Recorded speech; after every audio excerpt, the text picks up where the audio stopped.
Hello and welcome to La Rosa Reads. Today I will be interviewing my oldest daughter, Gianna. I am so excited for this interview because I'm hoping that this talk will help you instill a love of reading in your child, your students, or other children that you know. Reading is so important for our young people and we want them to love reading. So, let's talk books.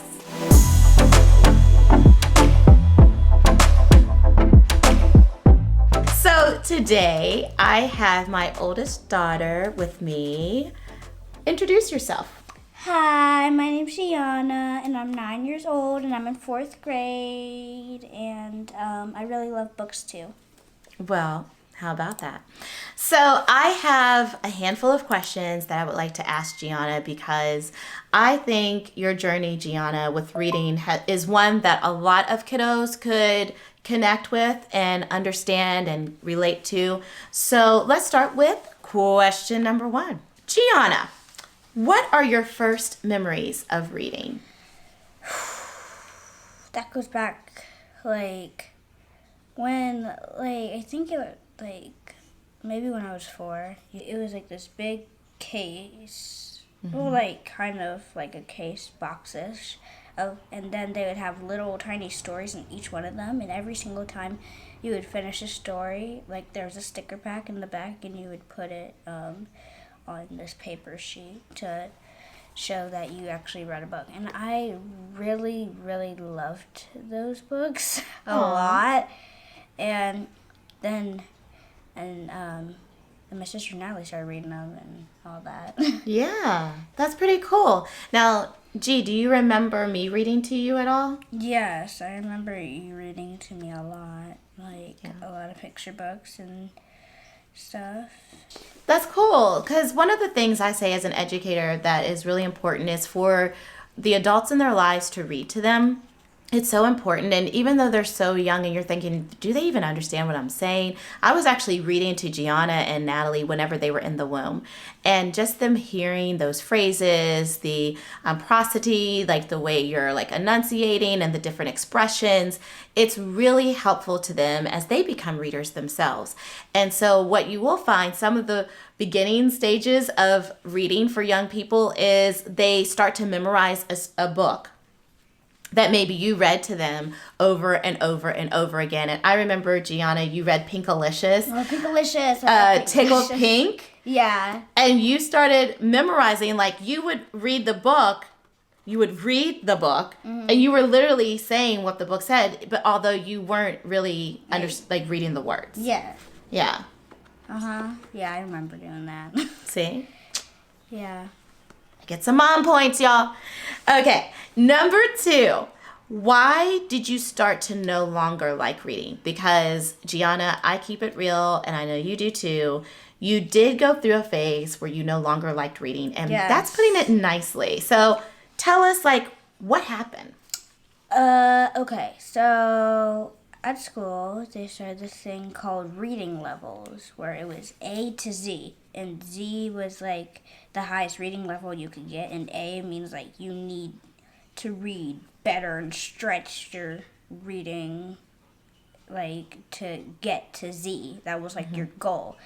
And then they did that, and we all got, and all my friends at school got a card that had our reading level on it, and I got level C.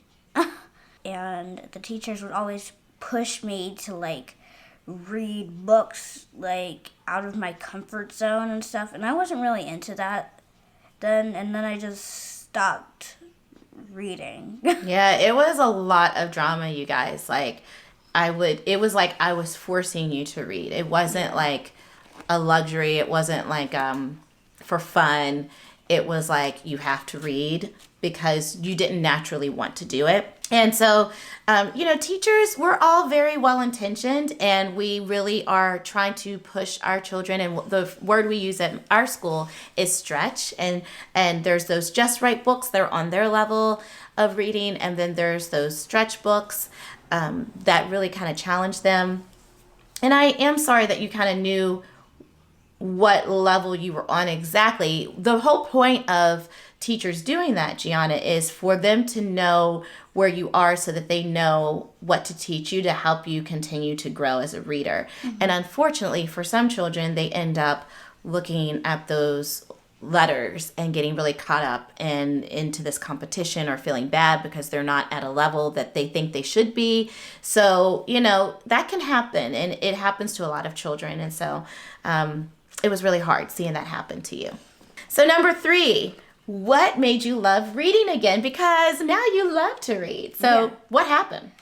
So over the summer, you were like forcing me to read, and you kept on doing it, and then I found a book series that I liked. It was Elephant and Piggy, and I started reading it a lot, and then I spread out the variety of books that I was reading, and then I just started, and I just kept on reading and reading and reading and reading, and then even though the levels don't really matter, at the beginning of the year they said I was on level F, and so I got really excited and happy about that.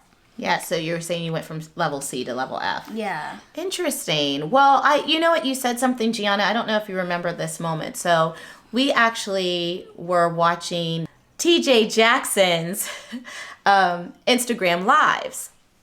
And so TJ Jackson is probably most known for dating Kim Kardashian and back in the day, and he was in a group with his brothers called 3T, and I was a huge fan of 3T. And so he actually has a YouTube channel himself called The Family Rules. And we were watching his Facebook and Instagram lives, and Gianna, you were really into his stuff.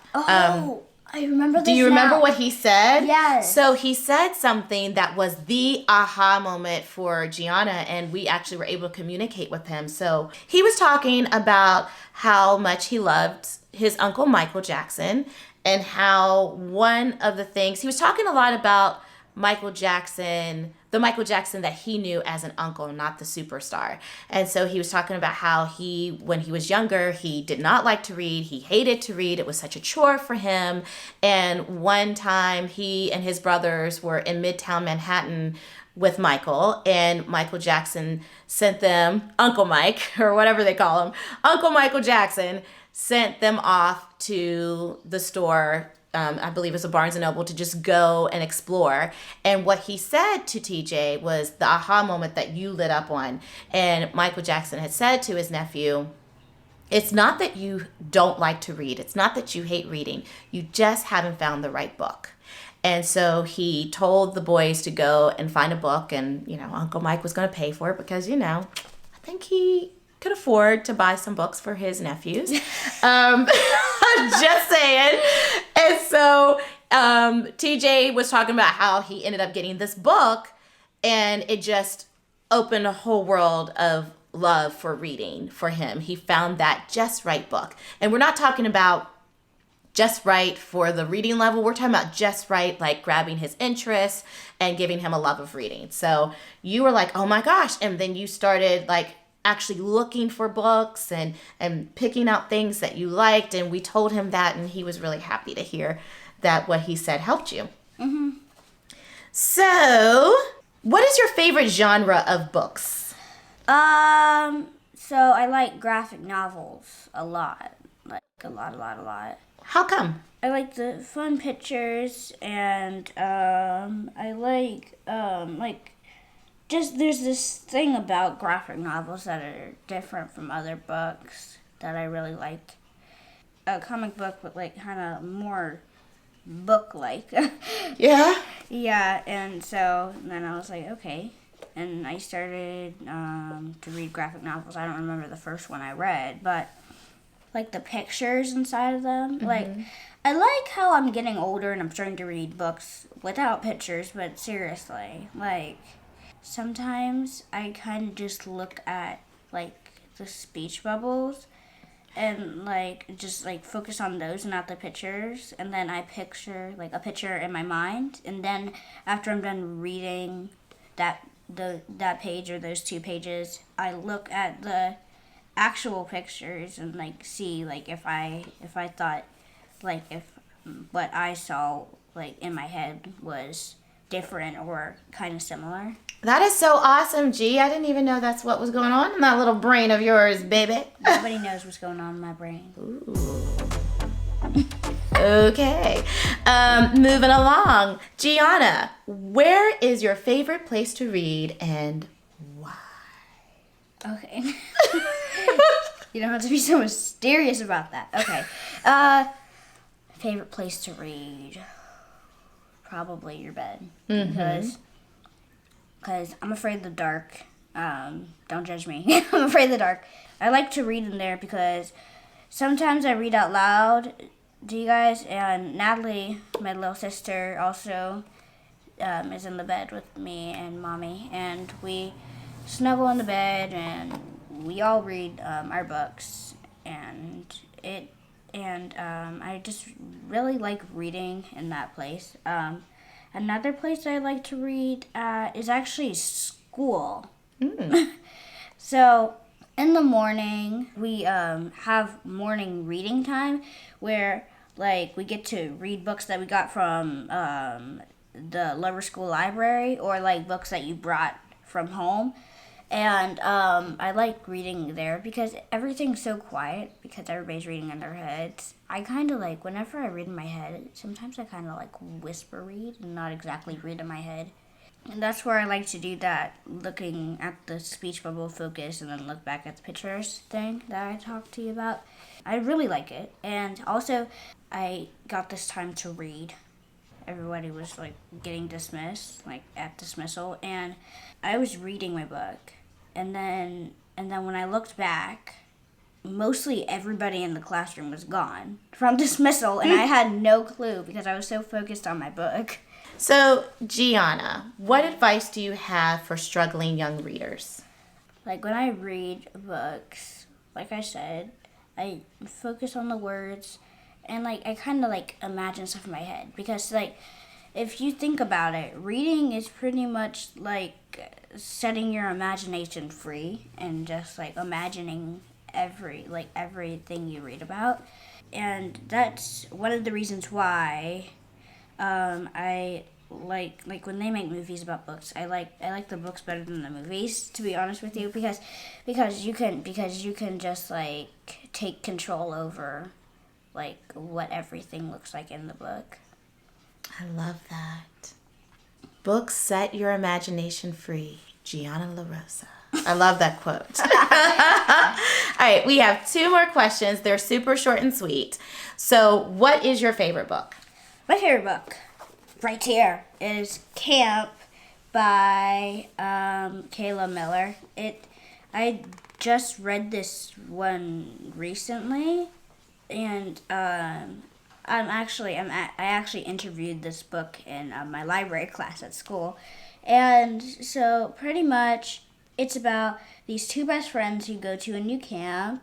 Their names are Olive and Willow.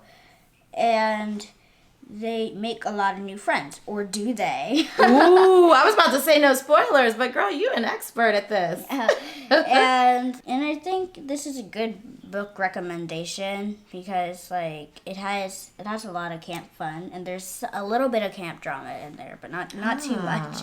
Not too much. Fun and drama, I like it. Yeah.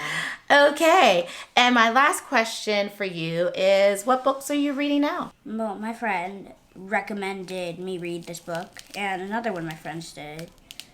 Like, it's a book series actually. It's called The Fairy's Promise, and I'm still on the first book because you only get like a little bit of time to read it in the morning, and that's usually like my school book that I read at school, and it's really good so far. The other book that another one of my friend recommended me, it's called Twins, and it's about these 2 black twins, and it sounds like there's a lot of drama between the 2, and they're like mad at each other. Okay. You're wondering if they'll ever have the same friendship as they did. Did middle school change everything? Ooh, did it? Or look, I'm gonna be like you. Did it or did it? Okay. Well, you know what? I just loved this moment with you, Miss Gianna. You are so wise. I'm so proud of you. And the reader that you are becoming. I love reading with you. And I just think that this video hopefully will be great for people to inspire them, especially young people, to inspire them to keep on reading. So, thank you for joining me and my daughter Gianna for this episode of La Rosa Reads. Please do me a favor and like this video, subscribe to this channel, and my husband / director, editor, all the things, wants me to let you guys know to hit those notifications. So I guess it's that bell thing. Is it that bell thing? Yes. Okay, it's that bell thing. Ring the bell. Listen, you already know. Ring You the can bell. ring my bell. Ring my bell. Okay. I hit about 5 different notes on that. That is not my real singing voice. But anywho, ring that bell, my friends, and stick around.